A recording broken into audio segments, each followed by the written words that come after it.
Жалпы цифрландырудың дамыған сайын ол заңнама да оған қатысты өзгеруі, норматив құқықтық актілерінде өзгеруі, бейімделуі тиіс.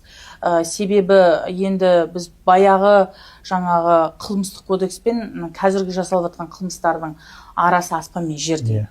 Енді дәл осы бір мысал келтірейін, дроперлерге қатысты. Енді қаншамақты кірме сөз болса да, енді уже халық арасында бұл сөз құлаққа сіңімді болып кеткен секілді. Қазақстан Республикасының қылмыстық кодексінің 232-де бірінші бабы болып 2025 жылдың 16 шілдесінде енгізілді. Енді ол тиісінше 60 күн өткеннен кейін заңды күшіне енеді. Ары қарай дропер болғаны үшін 5 жылға, ал оны ұйымдастырған үшін, дроптарды ұйымдастырған үшін 7 жылға бас бостандығынан айыру жазасы көзделген.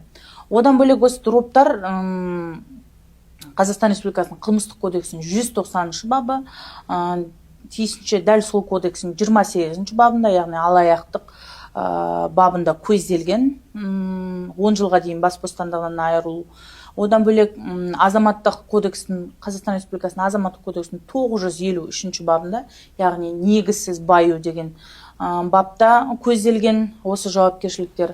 Және дропер болудың репутациялық салдары бар.